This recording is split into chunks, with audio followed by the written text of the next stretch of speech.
Hey everybody, Brett from AstartesGaming here, back with the second episode in our new RimWorld Rome Let's Play. But before we get to the actual gameplay, we're going to have our first ever instance of don't trust everything you read in the comments.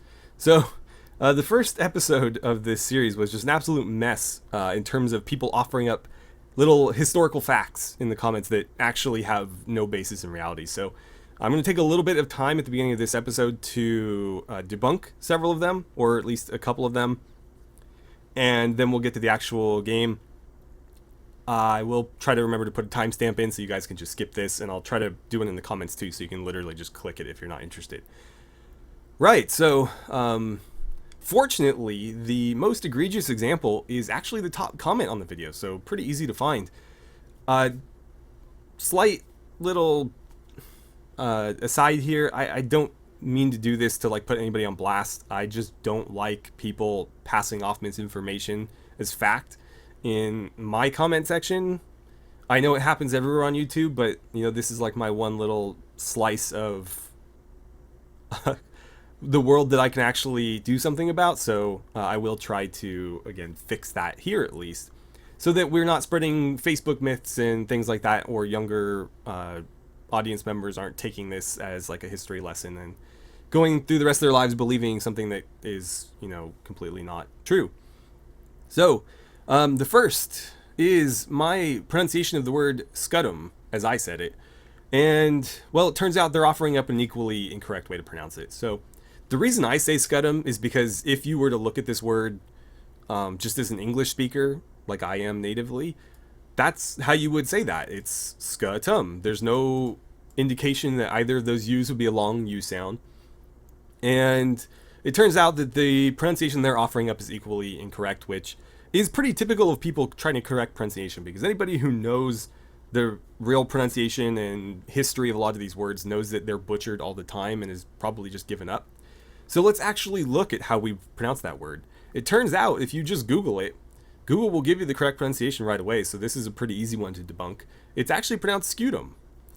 And if you think about the origin of the word, it actually makes a lot of sense. So in English, we have the word skew, which means to, you know, kind of hide, or, I mean, we don't need to get into the word skew too much here, but if we actually go to Wiktionary and look at the etymology of these words, it turns out it's actually highly related. So our English version of the word is, of course, borrowed from Latin scutum, or shield. And if we look at the Latin etymology, we can see that this is borrowed from the Proto-Indo-European root skew, to cover and protect. So it's a shield that covers and protects. Scutum. It makes perfect sense. And again, this was all like 5 seconds in a Google search.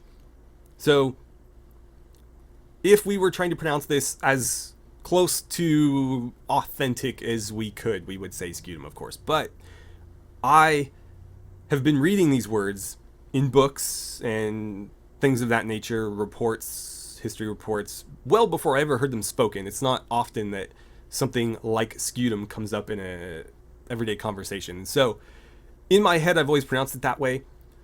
As an English speaker, again, I don't see any reason to pronounce it otherwise. If we were going to be perfectly pedantic about everything we say, I would be calling Julius Caesar Julius Kaiser all the time as well. So my primary advice is to just kind of get over it. But if we really absolutely care about correct pronunciation, let's actually look it up and be a little bit factual about how we do it. So, scutum, if we're being correct. Moving on, Roman camp composition. No, not really. So, they make a lot of distinctions here that weren't made anywhere. And I don't know why they feel the need to like be pedantic about this as well. But if we go to the Wikipedia page for castra, there's actually a lot of great information on this. So this is castra, which is sort of a catch-all term for forts, camps, marching camps, and fortresses. But there is a smaller version, if version's probably not the correct word, but there are smaller sort of camps that would be referred to as a castella. And those are both plural, so it would be castrum, castra, castellum, castella. And a castrum would have, say, a full legion in it, whereas a castellum would have maybe a cohort from that legion. And if we go down to the camp life part of this page, there's actually a ton of great information here. So if the sort of everyday inner workings of a Roman camp interest you at all, there's a ton of stuff you can learn here. Most of what the legionaries did was training and then working through a job rotation. There were a couple of groups that were exempt. I don't know that exempt's the right word. They just had kind of different priorities, and that is the optiones and the immunes. And the optiones were essentially people that already had sort of an artisanal background. They had, skills in a particular type of work. And so they would be made, say, like the foreman of the fort workshop. Rather than being somebody that gets rotated through the jobs, they'll always be in charge of the workshop and pass their skills on to the people that do rotate through those jobs. Then there were the immunes, who were part of the legion by all rights. They were fighters, not necessarily the front line, but they did, show up to the battles. And they were also in charge of building whatever the legion needed, often the forts. So saying that they were like engineers is true. They were engineers, but they were just as much legionnaires as everybody else. And the reason they were called immunes is because they were immune from the day-to-day tasks that other legionnaires had to do, because their task was building. And they could grab whoever they needed from the regular legionaries to get the job done. But the regular legionnaires and sort of everybody there to some degree was part of this fort building or construction effort on the legion's part.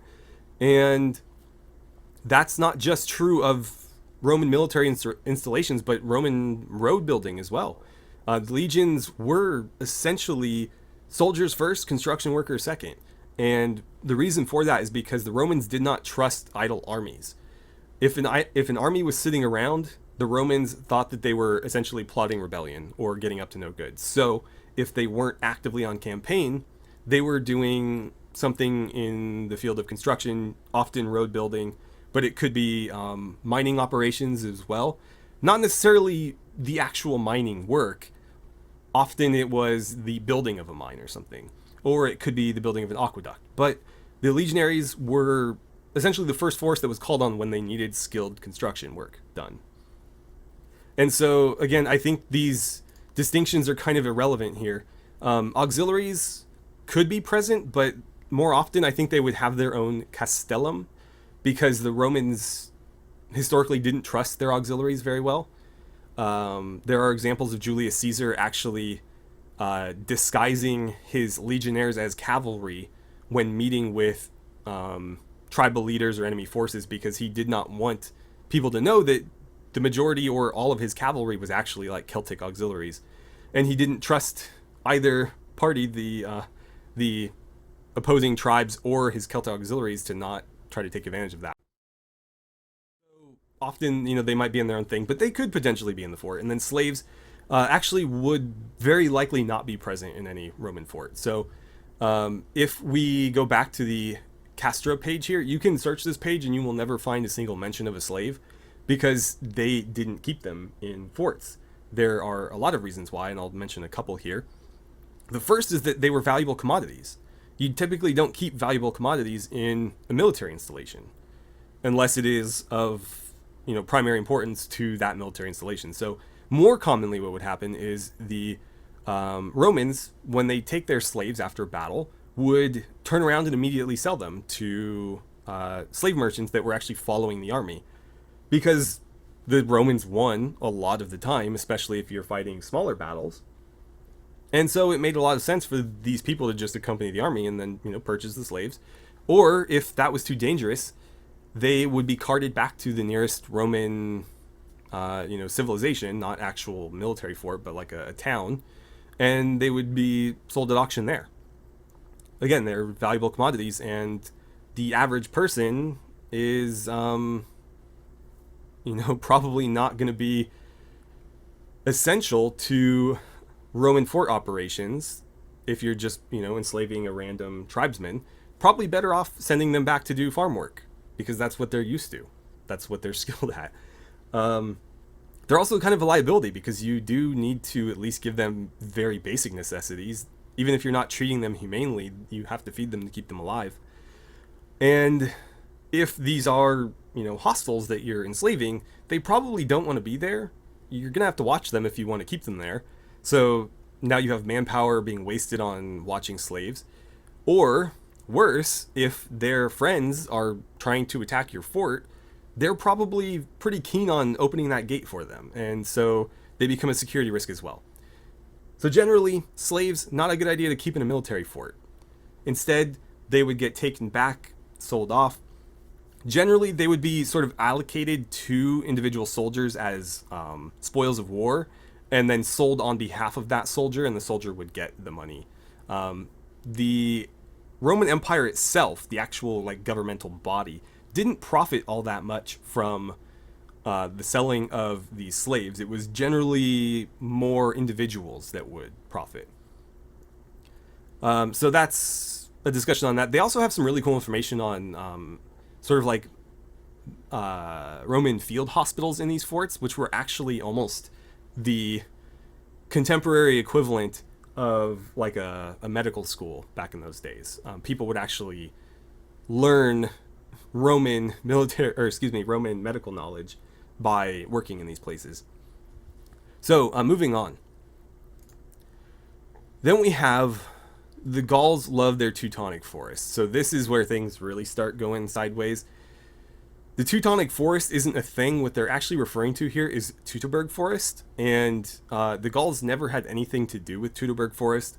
If you're not familiar with the phrase or the term, name whatever, Teutoburg forest is actually the site of a major Roman battle and actually a major Roman defeat. So what happened here is Arminius, character of a lot of infamy in history books, was a auxilia commander in a Roman army. He was a Roman citizen and had been brought up through a proper Roman military education. So by all rights, he was a Roman, but he was a German by blood. And he decided to betray the Romans on behalf of these united Germanic tribes and stage a major ambush that he played a major role in that resulted in a decisive defeat for the Romans. And this defeat was actually a major reason why the Romans no longer campaigned into Germania and pretty much decided to let the Rhine River be their eastern border in that part of the world. So, very big battle with a lot of big implications. But again, the Gauls or the Celts didn't have anything to do with this. It was completely Germanic. At that point, the Romans had basically control of all of Gaul, and so they were effectively Roman not citizens, but part of the Roman Empire is probably the best way to put it. So moving on, we have a weird conflation between Gauls, Germans, and Celts, and these groups were their own distinct entities. Of course, the Gauls were Celtic, but Celtic being a sort of broader group. And then we have confusion on where Gaul actually is. So let's talk a little bit more about that, and then also this misnotion that Celtic culture is basically just Scots and Irish, and that could not be further from the truth. So first, let's look at Gaul. So this is Gaul in the time of Julius Caesar. Basically what we think of as modern day France and Belgium and Netherlands, I guess. At least to some extent. And this is just what they would refer to as Transalpine or Transalpine Gaul. Again, it can be pronounced both ways. People will be pedantic about it and tell you there's a right way to pronounce it, but I've heard both. I bounce back and forth between both. It doesn't matter. And so typically it's divided up into, I would say 5 areas. They're showing 4 here. So Gallia Belgica, or just Belgica, Gallia Celtica, Aquitania, and then here they call it Provincia Romana, but this will also often be referred to as Narbonensis. And then that is Transalpine Gaul. So Gaul across the Alps, just like transatlantic across the Atlantic. This is Gaul on the other side of the Alps. There's also Cisalpine or Cisalpine Gaul, which is Gaul on the near side of the Alps. And this is effectively, if we look at, oh, that's a tiny map. Is there a bigger map of Italy? This is good enough. This mountain range here is, of course, the Alps. Everything on mainland Europe, north of the Italian peninsula, was considered Cisalpine Gaul. So this was effectively Gaul on the near side of the Alps. And that's what I would consider like the fifth part of it. Here's actually a good example. So Transalpine Gaul, Cisalpine Gaul. And again, Italy down here. So that's a better representation of where Gaul is. Again, had nothing to do with Britain, nothing to do with Germany. Just what we would consider mostly France and a little bit of northern Italy and some of the smaller nations up here that are, modern. If we look at the Gaul as a people, they are Celtic peoples. They have nothing to do with the Germans. And if we look at like specific groups, I think they mentioned the Gauli. Let's see. Blah, blah, blah, blah, blah. Yeah, so mixed culture, dominant one, they were called the Gauls, being French region Gauli tribes. So let's look at the actual Gauli. Where was that? Here's the Gauli. So they had nothing to do with Gaul. It's a tribe down here in Hispania, probably Celtiberian in culture. But anyways, Gaul is up here. So again, not related. And again, didn't spread into any of the places being discussed there. However, we also have mention of the Celts being specifically Scottish and Irish. And that, again, is so not true. The Celts actually covered a very large part of Europe. So here's sort of the extent of their spread. Yes, they did control the British Isles fully at one point.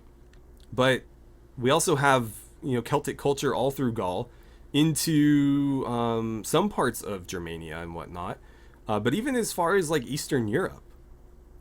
So the extent of their cultural spread was pretty massive. We can even see a little bit in Anatolia or Turkey and in Spain as well, of course, mixing with the local Iberian culture to form the Celtiberian culture. Of course, that name coming from Celts, and then Iberian from the Iberian Peninsula, which is what they call Spain. Okay, so hopefully that clears that up. Again, a lot of misinformation there. So if you're ever curious, just Google something and read through the Wikipedia page. It is not like the best information, but it is good information. There's obviously ways that you could go about getting better detail, reading archaeological reports and stuff like that, but that can be very dry. So for a lot of people, even just going on Wikipedia, I think is sufficient to give you a good idea of what the current basis of knowledge is, even if it's not the most 100% accurate, up to date with, what's being found in archaeology right now. It's good enough. But again, just fact check yourself and look at multiple sources. So moving on, we also have a comment, and unfortunately it was deleted after I corrected the person, but we had a mention of the Romans not having steel available to them, and they absolutely did. So let's talk a little bit about that. What we think of today is crucible steel, but steel is just an alloy of iron and carbon. And in theory, you could even have naturally occurring steel. Now you don't, because it turns out that iron is going to react with oxygen to form iron oxide, or with sulfur and whatnot to form iron sulfide, well before carbon is going to get into the picture. So you won't see that in nature, but in theory, you could have it. It's just, again, not going to happen for various reasons. So steel has been around forever. Not forever, actually, but for a very long time. So if we go to the history of steel making, we can see that the earliest steel has been dated back to 1800 BC. So that's 4,000 years ago. It's a long time. Steel's been around for a very long time. Now, there's all sorts of different types of steel. We have, of course, the famous Damascus steel, which is a bit of a misnomer because the steel was actually made in India. It was just Damascus smiths working with Indian Wootz steel. So that's kind of funny, but that has the characteristic kind of pattern that I think a lot of people are familiar with that particular type of steel. But what the Romans had was probably not as equally famous these days, but still well known for its quality, and that was Noric steel. So Noric steel comes from Noricum, which is, here's a good reference. Right there. So the Alps would be right about here. The steel was probably being mined out of the Alps because the Alps, being large mountains, had a lot of, ore in them. So being harvested from there. And when this particular province joined the empire, which they say is like 16 BC, so pretty early. That is, of course, the empire, though, not Republican Rome. So I guess arguably late. Let's not get into that. Anyways, they were using Noric steel for everything. Most of the weapons manufactured for imperial armies were made out of Noric steel. It says widely used for the weapons, the Roman military. The iron ore was quarried at 2 mountains in modern Austria. I think one of them is still a mine to this day. Let's see. Modern Erzberg mine. So we're still using Noric steel in some things.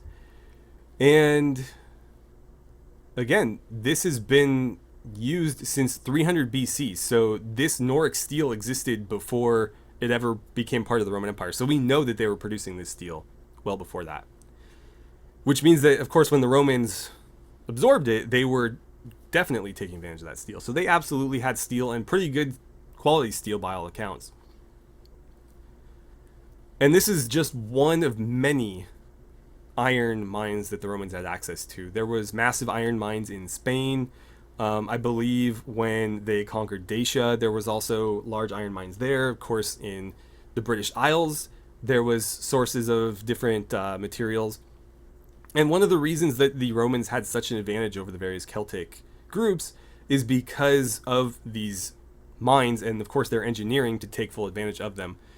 A lot of the different Celtic populations only had access to bog iron, which is a really inferior quality iron that you couldn't do a lot with and took a lot of work just to make usable. Bog iron's really cool, though, if you want to look that up and read about it. But anyways, the Romans had good quality steel for their day, and a lot of their enemies didn't have steel, so they were able to, just defeat them through quality of equipment. But of course, they had so many other things that they were able to defeat their enemies with too. I think that's enough for right now, so we'll just leave it there. But there are other misconceptions in the comments that I would have liked to talk about. So in the future, let's just kind of fact check ourselves before moving forward, and posting historical facts for people to be deceived by in the comments. And I guess let's dive into some gameplay. Alright, so we're back in game, and you can faintly see it here, but I've gone ahead and I've laid out the plans for what's going to be sort of the perimeter of our barricades. And this little square rectangle here is going to be where we at least start our fort, and then we can build out from there in any direction we want, or potentially all directions except for this one.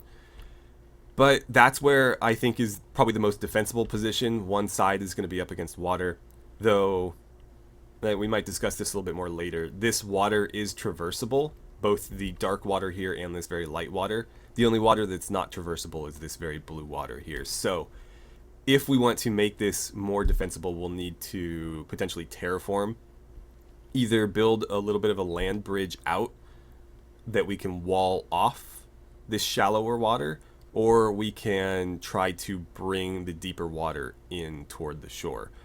Either way will work, but both are going to require a lot of stuff that we don't have the ability to do yet. So that's something we'll have to work up toward. But as you can see, we've got these little square forts here that are 5x5 with a wall connecting them. And then in between the two central ones, I have a little room for a gate and then again, coming from that one, we have another one in the corner. So every side will have effectively 4, with the exception of, well, it's still technically 4 and 4, it's just they're going to share that one down there in the corner. There's actually 2 up here because of the way that this kind of shaped out. But we'll see how that goes. Now, while they're sleeping and getting up and eating their breakfast, we'll talk a little bit about backstory. So, the way that our characters have found themselves in this situation is that, of course, Stilicho, being the general here, was issued an order to go establish a Roman Colonia out on the frontier because of hostile tribal actions in the area. So, with his army and some civilians that were accompanying the army, they were attacked and defeated because they were ambushed out in the forest, as, you know, tribes tend to do against Roman armies. And so, following the defeat, the army and the group following it were disbanded, kind of lost to the forest. They were either killed in the battle or they had to flee in all directions. And so, just kind of, you know, sticks to the wind, everybody's all over the place. So, intent on doing what, you know, his original mission asked of him, wanting to see it through to the end, Stilicho continued on with what few people he had left, hoping that the rest would find their way to him. And obviously, the bigger the settlement they're able to build up, the more word will spread, and the easier it'll be to find for those people if they want to make their way back here. So that's the story. We'll continue to kind of build on that as we go along. But, crap. I forgot to turn this off. Don't make simple meals, please. I want them cooking here, where we'll get a little bit more meals for the amount of nutrition we're putting into that. Also, while we're just kind of watching them go about their business here, there was a little bit of discussion in the comments about the tilled soil. This is a mod I use all the time, and I don't find it to be especially imbalanced. The concern is that we're able to put it down on soil and have, you know, like 200% growth rate. However, you can only place this on soil. You can't just put it anywhere. So it's not like I can freely start growing stuff at 200% growth rate on that. It has to be soil. And I think, I don't remember how specific the soil types can be, but I don't know if rocky soil will let you go straight to this either. So if we want to build this, we have to terraform it to soil first, or, you know, clear soil areas, which would be, you know, still effective to grow. The other thing is that we are still limited by several other factors. We're completely handicapped of electricity, so we can't refrigerate anything that we grow. And we also are handicapped in terms of what we can use to cook said food. So really the main limiting factor here is going to be whether or not we can even use all of the stuff that we harvest. There's a good chance that a lot of the rice that we harvest is going to spoil before we can cook through it all. And even if we do cook through it all, the meals are going to spoil in 4 days. So we can grow an infinite number of food. Like, we can make this a massive rice farm, but it's just going to be a waste of, you know, labor if we can't actually take advantage of it all. And so the growth rate is almost irrelevant in that, because the limiting factor again is what we can actually use.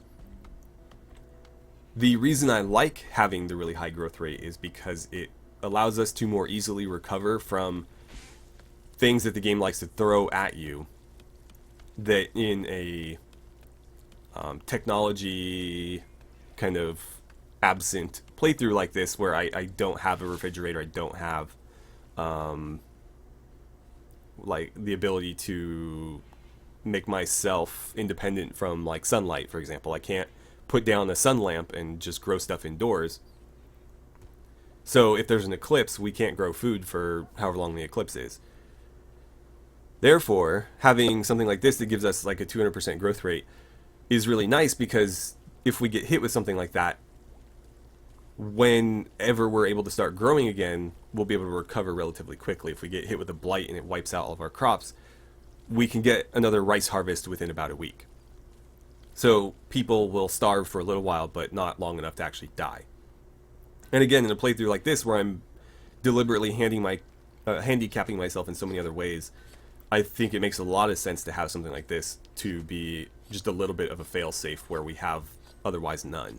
Because the game's still going to throw all sorts of stuff at us. Very unpleasant stuff.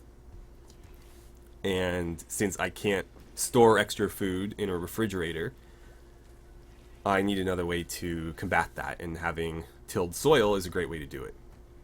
So let's actually start laying out the palisades here for this. What is it under? Structure? Structure. Got all my tabs always moving around. Makes this so hard. There it is. Okay, so palisades. We're going to take the pylons and mark out the corners of... Oh, meteorite. We'll look at that in a second. Mark out the corners of the little, I guess you could call them bastions, almost. But yeah, we'll mark those out. I can't do that one because the rock's in the way. Is that the meteorite right there? I think that is, actually, because that wasn't there a second ago. Okay, so you're building those. Perfect. I'm going to mark out these as well. But I don't want to obviously ruin my farm there, so I'm not going to touch those. And then what I'm going to do here is we're going to run a little bit of the taller palisade. This is functionally a fence or a wall. And then we'll alternate a little bit. And it looks like I'm going to have to do 2 there. Then we're going to take the crenel, or crenellation, and alternate that as well. And that's going to allow us to fire out of this. Now, unfortunately, these can be climbed, the shorter ones. So that does potentially let people pass through there. Thank you, Sheriff, for demonstrating.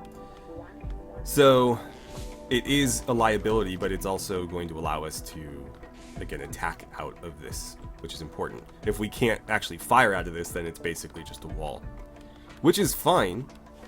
We could do that if, you know, we find that having so many gaps is a problem. We can just get rid of the short ones, make it all tall ones. But I'd like to be able to set up archers in these spots and, you know, shoot through them. Eventually what we'll do is replace all of this with big stone walls with embrasures, but right now that's not really viable. I don't have the stone production to keep up with that. So instead, we're going to go about it this way. I'm going to actually make all of these tall. That way, if somebody does climb in here from, you know, the opposition, they won't be able to fire into the base. So the only ways to shoot out are going to be out of the base, and again, out of the base along the fence. And then this will be the entrance right here. So let's do the same on this side. 1, 2, 3. Do that one there. This, I think we'll do 1, 2, because the gate's going to be right here. And we'll take the shorter one, do the same thing we did there. Leave that open, and we'll have this one too. That way, anybody trying to get into the gate will be shot at. So something like this. And was it 1, 2, 3? Don't need to go that far yet. I wonder what's going on with the bear. Turkey messed him up. Wow. The turkey did a number on you, didn't it? Where is the turkey? Did you eat it? Probably. There's a lot of predators on this map. I'm actually surprised. Don't really feel like messing with a bear, but it might be a good opportunity while it's down to just go finish it off so we don't have to worry about it killing anybody later. Let's close... Yeah, let's close that off. Okay, and then for the actual gate, let's use this 2x1 gate right here. Ah, we need a name. I should have asked you guys to suggest one last time. I always forget to do that.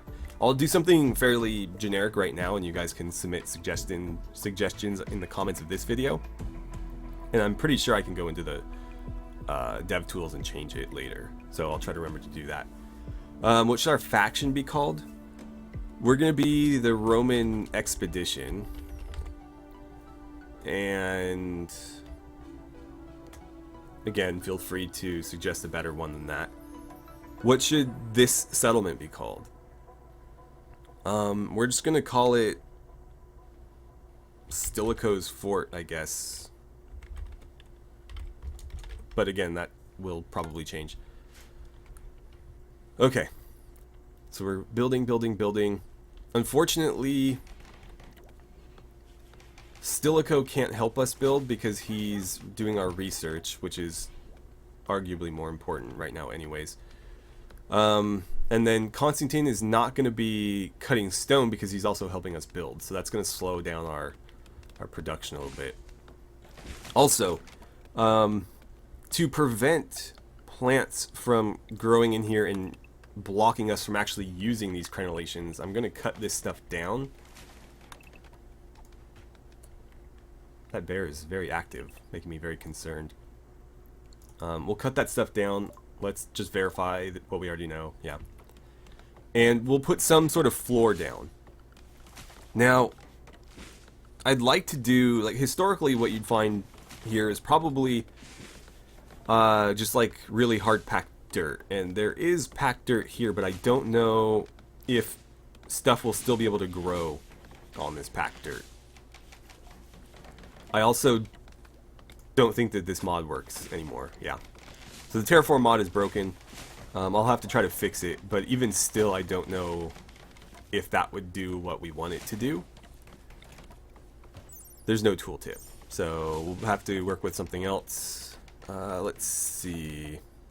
There's some wooden floors there. A wooden floor was a luxury historically, so not really the best choice if we're going for like thematically appropriate, but in terms of gameplay it probably is because we have so much wood and so little of everything else.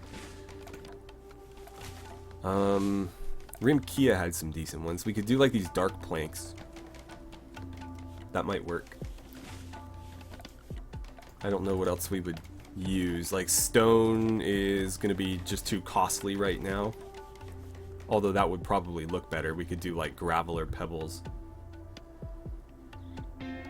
But unfortunately it's just not viable at the moment. More floors. Straw. I don't feel like growing hay grass just to build floors. So I think what we will do is go with... We'll do the dark wood since we did the light wood inside. But I'd like at least the center of these to be floored, and then probably we'll run it along that as well. Let's hold up a minute here. So, you know what? I think we'll be okay. I'm very wary of the bear and the lynx right now, because I don't want, like, since he's out there alone, the bear might decide that he's lunch or something. But I guess if we get this wall built, we can lock the bear out. So let's finish this. Every other one, I think that should be 2, and then 1, blah blah blah, there. Okay, we can copy this over. Though the bear can still get in, so I don't know if this really matters. He can just climb over the same as everybody else has been. I don't know if it's necessary to go that way with it, but we'll do it anyways. And fill that in there. Okay. So that at least gives us some defense along the northern part here. Of course, they can still attack us this way, but the one advantage to this really, really heavy forest is anybody that's attacking us is going to have a hell of a time hiking through here. Some of these terrains are barely passable. Like, there's really only one route through here. What was that about? Unsightly environment? Are these like super ugly or something? Oh, wow. Well, don't hang out here too much. I don't like the dirt showing through. Let's go ahead and... That was RimKia. Let's expand it a little bit. The wall can hide some of it for us. If I have to, I'll run them under this too. But we'll see, that might not be necessary. Okay. So let them keep building. How's our pemmican research coming? Because I'd really like to switch over to pemmican production. This stuff doesn't last any longer than a simple meal, and we, again, have no means of refrigeration. So, if we could start producing food that will last a little while, that would be ideal. Are you riding the dog? Oh, give me a break. There we go. Also, yeah, you should be with your bonded master. Come on, ATS. There you go. Let the dog go. And nobody should be riding the dog now. Though, I've made that change before in other playthroughs and it didn't do anything, so we'll see if it still prevents them here. But hopefully it does. Because that just looks weird. Now, if we could... God damn it. If we can get, like, horses or some sort of animal like that, then I'd be happy to let them, you know, mount up and ride. But didn't really seem... I guess when we go on missions and stuff, it would be very helpful to have some sort of mount. So that's something that we should consider. But I don't know how viable it's going to be to find.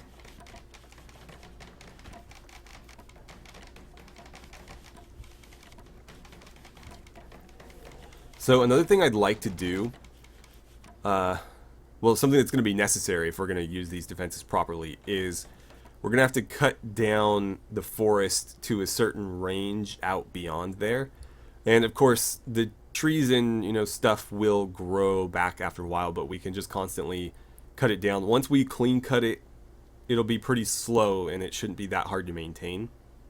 But we obviously want to be able to shoot out of these, and we can't do that if there's a wall of trees here. The other thing is... Oh, the game was thinking about something there. The other thing is that... come on, give me these.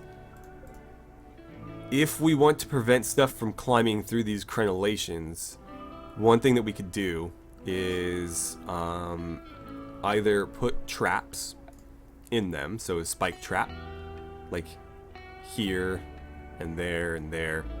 Though they might be able to skirt through in the diagonal, and that might make this a bit too much. But I also thought I had a mod, and maybe we just haven't gotten the requisite research yet. They added like wooden spiked hedgehog traps. They're not a trap so much as they're just like a spiky barricade.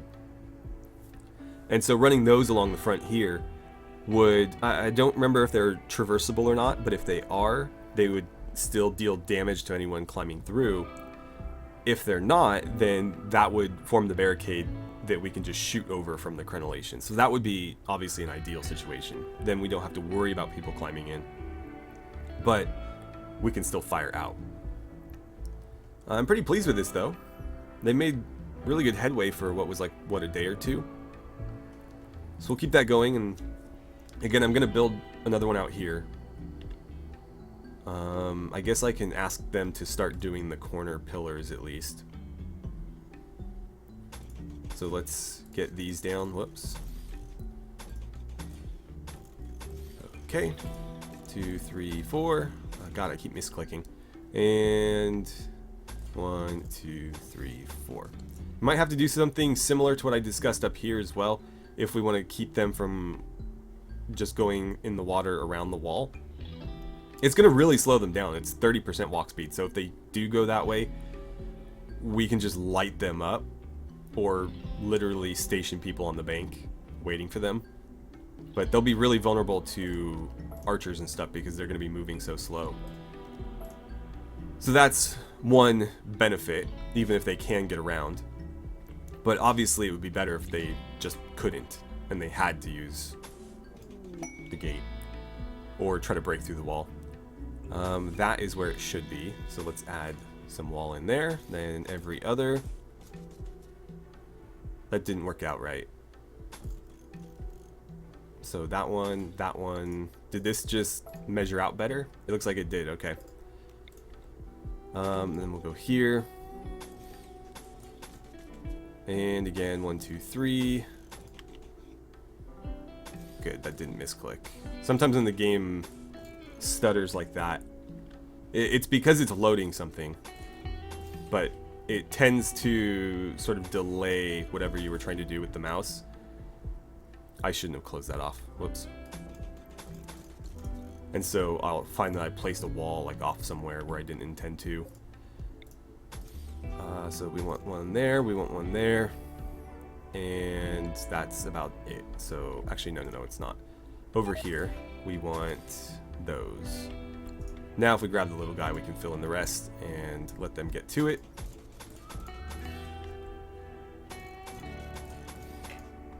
I guess I can just drag it out.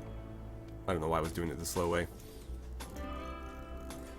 Okay. That should be an opening. And finally, there. That should be open.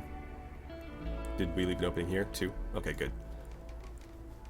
So that gives us some protection from, you know, people coming this way. Granted, God, what is going on right now? If they raid us from the opposite direction, then they'll be able to just come straight in. But ideally, we won't be dealing with sizable raids until after we've moved into this boxed off area. I'm actually genuinely surprised that we haven't seen a raid yet. Often what happens, but again, they may have patched this out, is usually you'll get one early raid and it's like a single pawn with a knife or something. At least that's what I have experienced in the past in our many other RimWorld playthroughs. And my ones not on camera, but here so far it doesn't seem like we're going to be seeing that. Maybe they feel bad for giving my dog the plague right out of the gate. Speaking of which, I forgot to look at your health when we started this up.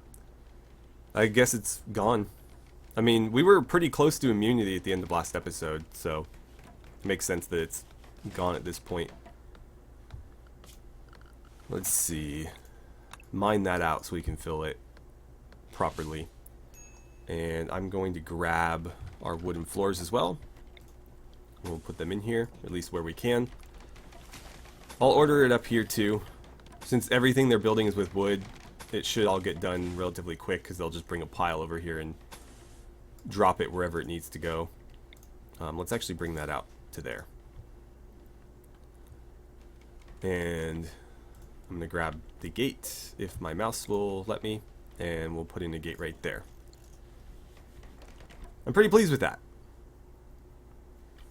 Hopefully it deters the bear. Again, they can just climb right in, so it's not that big of a deal. And again, this water's traversable, that water's traversable, so it's more of a speed bump than an actual, you know, defensive installation, but we're going to try to change that. So another thing I'm going to do is I'm actually going to change up our cooking bill. In fact, 48 is probably excessive. I'm going to have them stop at like 30. Pause when satisfied. Unpause at, we'll say 29. And let's make sure somebody fairly skilled is doing it, which I think only one person is set to do it. But just in case I ever forget. Because the rice that we're harvesting and that they're using to cook will last longer as rice than it will as a meal. So I'd rather, Tanya, that's probably not necessary, thank you. I'd rather they not continue to make meals if we won't be able to eat them all before they spoil. But I think we'll be able to eat through 40 without too much trouble. And if we keep topping it up, it should be fine. So we'll let them do that. I should probably have them clean this area too, so before you go to sleep, can you clean up this vomit? Well, they're not cooking in here, so I guess that's not that big a deal. Cooking outside, but still, probably best to just get all that vomit off the floor.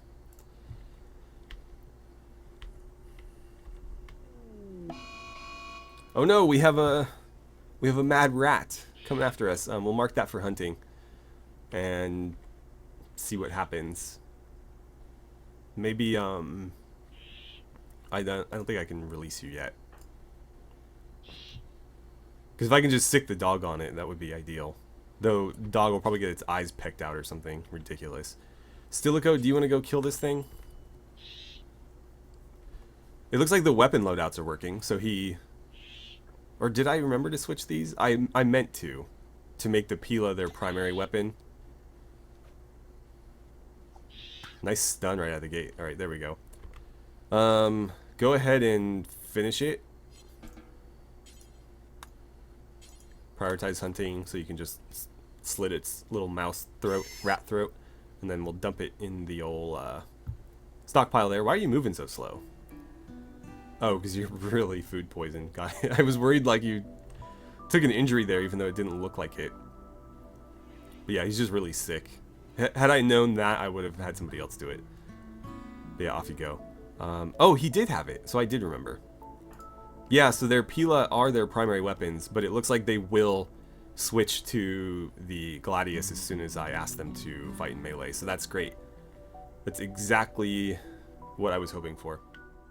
So the last thing I want to do on these is just gate them off. I don't know if these are going to look weird, but they are supposedly the vertical Palisade gate. Oh no. We have a warg hunting us. ATS, where are you? Okay, just don't venture too far off. Oh, crap. I should have left that notification open, because now I don't know where he is. Well, it's going to come find you, right? Oh, hello. Free package survival meals. I wonder where that came from. I'll take them, though. Anyway, there's a warg somewhere that's hunting ATS. Ah, right there. Crap. Should have been a little bit quicker on the draw there, I think. I need you guys to come help out. Hopefully you can hold your ground for a little while here. That's a good hit, but you're going to need to start fighting in melee. Use that shield. It's the one advantage we have against beasts. Come on, man. Wow, okay, you soloed it. You're a little bit beat up, but honestly not terribly. I've seen people get beat up worse by turtles in this game. Tortoises, sorry. So yeah, you go rest and do me a favor and finish. No, I should do this the proper way. Finish the warg off and we'll use it for food and materials. I'm curious, how badly did you... Wow, cut the tail off. That seems more like adding insult to injury. I don't feel like that actually does anything. But it looks like got the heart in the stomach. Yeah, that'll put somebody down. Okay, cut its throat, and we're done. That went a lot better than could have otherwise been expected. Still hoping for a raid, but looks like the game's content to throw animals at me instead. And of course they left one little wall unfinished up there. Though we've made good progress down here. Stilico's gonna eat one of these survival meals. Come on, man.